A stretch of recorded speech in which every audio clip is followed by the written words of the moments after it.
Green India challenge ఆధ్వర్యంలో మాజీ రాజ్యసభ సభ్యులు జోగినపల్లి సంతోష్ కుమార్ పిలుపు మేరకు దామగుండం రామలింగేశ్వర స్వామి దేవాలయంలో దామగుండం అటవీ పరిరక్షణ జేఏసీ మాజీ బీసీ కమిషన్ సభ్యులు సుప్రత్ పటేల్ జమ్మి వృక్షాన్ని ప్రతిష్ఠ చేశారు. పర్యావరణ పరిరక్షణతో పాటు హిందూ సంస్కృతి సాంప్రదాయాల్లో ప్రత్యేక స్థానాన్ని సంపాదించుకున్న జమ్మి చెట్టును ప్రతి గుడి ఆవరణలో నాటాలని కోరారు.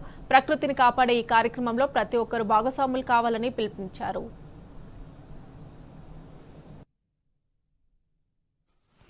నెలకొన్నటువంటి రామలింగేశ్వర స్వామి దేవాలయం ప్రాంగణంలో ఈరోజు జమ్మి వృక్షాన్ని నాటడం జరిగింది. గ్రీన్ ఇండియా ఛాలెంజ్ ఆధ్వర్యంలో గౌరవనీయులు పెద్దలు మాజీ రాజ్యసభ సభ్యులు జోగినపల్లి సంతోష్ కుమార్ అన్న గారు మొదలుపెట్టినటువంటి గ్రీన్ ఇండియా ఛాలెంజ్ ఈరోజు మొత్తం కూడా దేశమే కాదు ప్రపంచవ్యాప్తంగా అందరూ వారు పుట్టినరోజైనా గానీ ఏ సందర్భం ఉన్నా వాళ్ళకి శుభకార్యాలు సందర్భాలు ఉన్నప్పుడు గ్రీన్ ఇండియా ఛాలెంజ్ ఆధ్వర్యంలో మొక్కలు నాటడం అనేది చాలా ప్రాముఖ్యత ఇస్తున్నారు.